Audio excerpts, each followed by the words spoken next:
Olá pessoal, sou Pai Vitor de Oxóssi, Pai Vitor de Odé, sou sacerdote da Casa do Caçador, a priori em Contendas, né? A nossa casa matriz, Contendas do Sincorá, e este ano fundei a casa também aqui em Itanhaçu. A casa já conta com alguns membros, né? E sou sacerdote dessa casa. Primeiro candomblé de Queiro, Itanhaçu. Então, a gente de candomblé acredita muito em Odu, é o destino pra gente. A gente acredita que isso estava no meu destino, né? Houve demandas, algumas pessoas, eu com a casa já em contendas, algumas pessoas me deram a cabeça, né? Participaram, entraram para minha casa, se filiaram à minha casa e começaram a frequentar lá. E foi surgindo demandas, alguns clientes, alguns amigos, algumas pessoas que precisavam cuidar da sua espiritualidade, me buscaram, me procuraram muito, e eu acabei tendo que vir para cá para suprir a necessidade deles, mas também a gente tem aquele sentimento de que é algo maior, algo espiritual que nos trouxe. Candomblé é uma religião afro-brasileira, né? Iniciática, que conta com as divindades, os orixás. Nós acreditamos que os elementos da natureza, eles emanam em forma de Deus e parte do grande Deus, do grande Criador, e que está aqui para nos abençoar, para que a gente molde a natureza a nosso favor. O candomblé é uma religião de agregação, de comunidade. A gente acredita muito no pertencimento, no destino, em agregar essas pessoas. Não é uma religião de se agregar. É uma religião de culto iniciático, como eu disse, mas é uma religião de culto iniciático aos orixás. Os orixás são as divindades do candomblé. Dentre os orixás, em África se cultuam alguns outros orixás, né? Muito mais do que no Brasil. O culto de alguns poucos orixás chegaram aqui, mais ou menos 22 orixás. Dentre eles nós temos Exu, o orixá da comunicação, dos caminhos, temos Oxóssi, o orixá da caça, da fartura, da prosperidade, temos Emanjá, o orixá da fertilidade, Oxum da beleza, do amor, do ouro, Oxalá da paz, tranquilidade e equilíbrio, o Senhor do branco. Cada orixá a gente cultua respectivamente por um dia da semana. Cultuamos com algumas comidas específicas para cada orixá, como exemplo, né? Candomblé se começa na cozinha, existe até esse ditado, né? Cada orixá tem sua oferenda específica, sua comida, o acarajé, que é para Yansan, o omolocum para Oxum, o abadô para Oxóssi, a malá para Xangô. Cada orixá tem sua comida, tem sua cor, seu respectivo dia, seu ritmo nos atabaques, tem suas danças, toda uma cultura específica para cada divindade dessa. Como eu havia dito, o candomblé é uma religião iniciática, né? Quando as pessoas entram para o candomblé, existe um período que ela está conhecendo o candomblé, que são os abiãs, né? O abianato. Ele tem acesso a alguma parte mais física do terreiro, e ali ele está ali para conhecer e adentrar essa comunidade. Depois da iniciação, né? A pessoa fica reclusa no terreiro, se entrega para o orixá, ela passa a ter um compromisso espiritual muito maior e uma responsabilidade muito maior dentro do terreiro. Esses rituais perpassam entre ebós, a própria iniciação é um ritual, mas o candomblé ele tem algo muito bonito, inclusive, que eu gosto, que é o Aô, a gente chama de Aô, que é o segredo.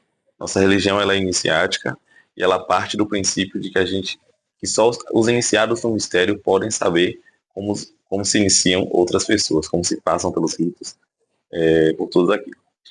Nossos ritos são baseados nas nossas lendas, nossos ritos, né? Sobre as histórias dos orixás, sobre as vivências de alguns reis e rainhas da África, mas os rituais acontecem em sua síntese dentro do terreiro, é conduzido sempre por um sacerdote, um babalorixá, ialorixás,ebones, né? São as pessoas de cargo dentro da casa do candomblé.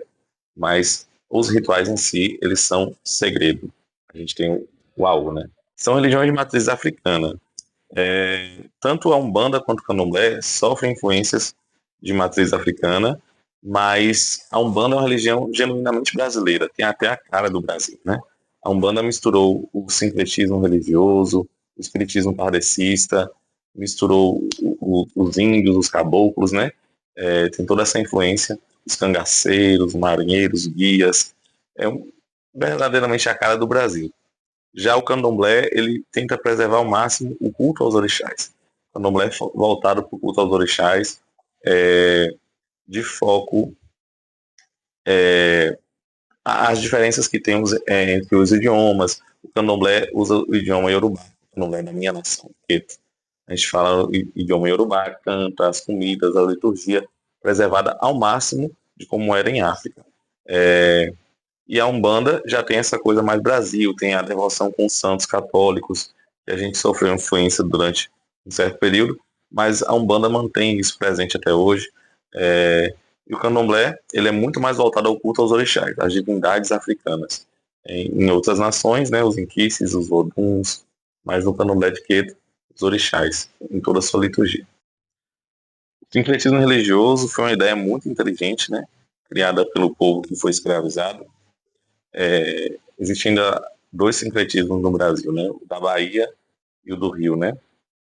O sincretismo foi criado no intuito de preservar nossa religião. No tempo de escravidão, os senhores, né, donos de escravos, eles obrigavam seus escravizados fossem católicos, adorassem os santos católicos em suas imagens, toda a sua liturgia, né? E esse povo, em sua suma inteligência, vinculou os santos católicos aos orixás, na tentativa de adorar os seus deuses ainda, né, de adorar os seus orixás, se passando pelos seus santos.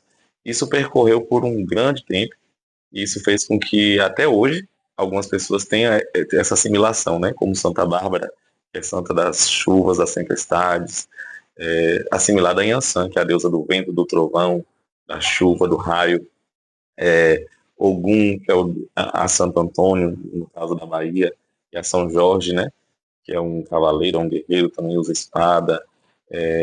Então foi sincretizando esses orixás aos santos católicos que tinham atribuições de poderes ou de milagres parecidos com o das divindades africanas, com os orixás. E aí esse sincretismo ele perdurou um tempo. Quando já alforriados, como introduzir isso na cultura, foi difícil desvincular posteriormente. E as pessoas passaram a reproduzir tanto que até hoje, em alguns terreiros, eles têm essas práticas católicas de ir na igreja, de ter devoção com alguns santos, mas isso não parte da nossa liturgia. Algumas pessoas preservaram e adentraram esse tipo de prática na cultura delas, mas isso não é da nossa liturgia, não é a liturgia de candomblé. Os santos católicos, com todo respeito à Igreja Católica, mas eles têm a liturgia deles, não abraça a nossa, né, diverge da nossa, e nós temos a nossa também, que é linda, é vasta, é grande e bonita, mas num período de tempo nossa história se cruzou e até hoje algumas pessoas mantêm essa tradição. Justamente o sincretismo ele trouxe algumas resmas, né? E essa é uma delas. Exu, diferente de todos os outros orixás, ele não tinha algo que se assimilava com algum santo. Ele não tinha ligação com a chuva, com os raios, com o mar, o rio, mas também tinha ligação com tudo. Exu sempre foi um orixá que sempre tem ligação a tudo.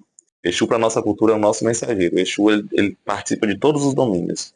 Ele come tudo que a boca come, ele bebe tudo que a boca bebe, ele usa todas as cores, ele dança todas as danças.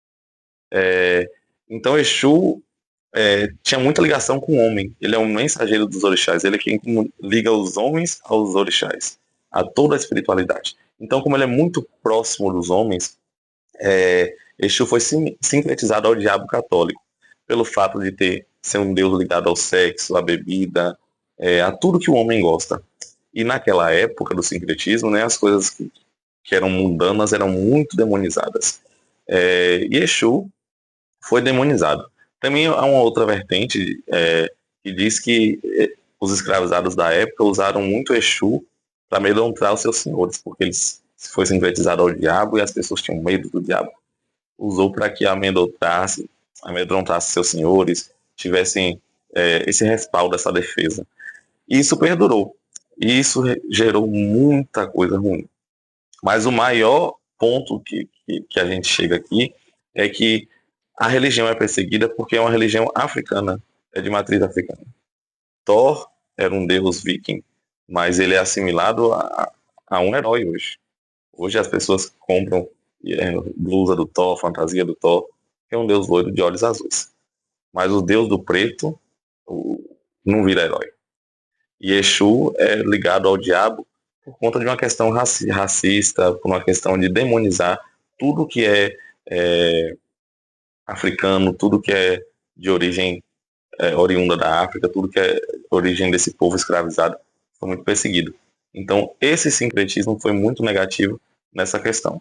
E até hoje o povo sofre intolerância religiosa ligado a isso que aconteceu. Nós somos muito perseguidos por levantar essa bandeira, né?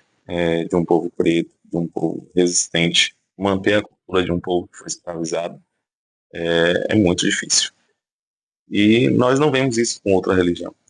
Os números de intolerância religiosa são sempre com as pessoas de matriz africana, o pessoal de candomblé, de umbanda, é sempre muito perseguido.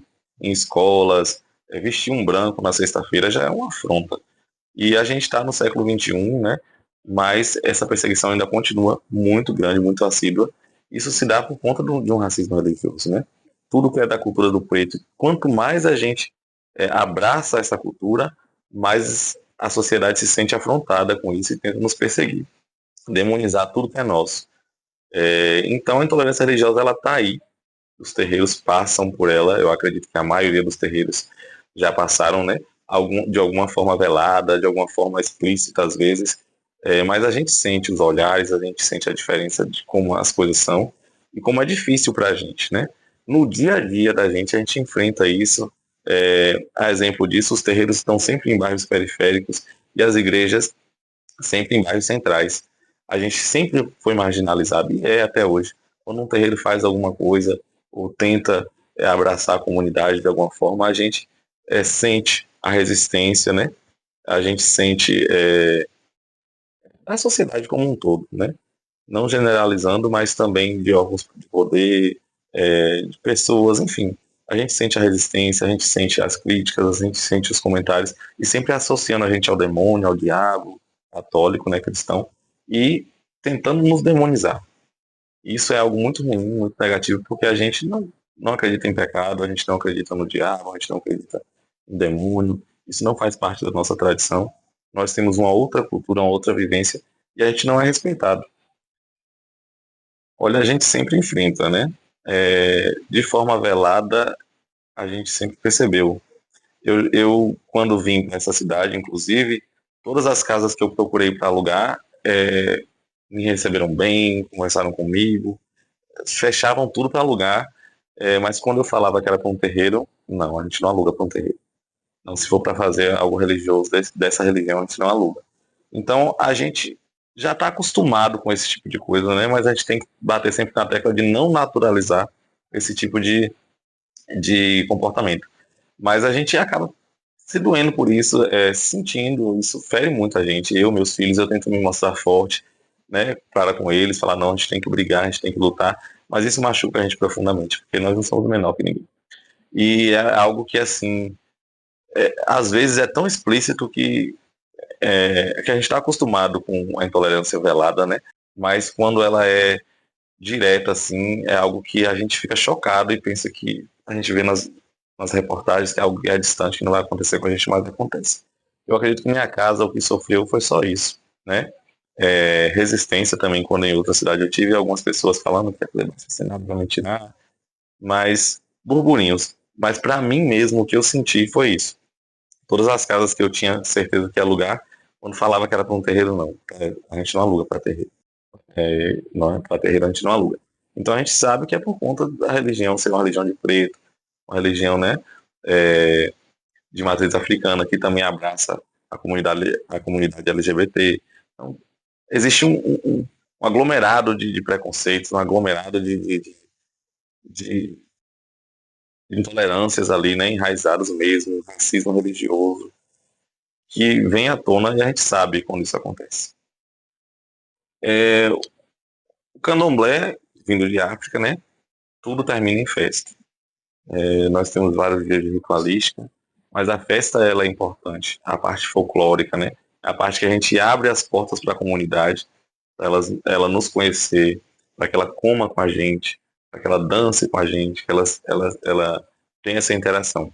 Nossa religião é muito festiva, é muito de dança, de alegria, porque os orixás eles pegam isso, né? Eles trazem em sua síntese a alegria, é, a farra, a bebida, a comida, a reunião em si, a comunidade em si. Uma religião muito de comunidade. E as festas elas são muito importantes justamente para tentar desmistificar os preconceitos.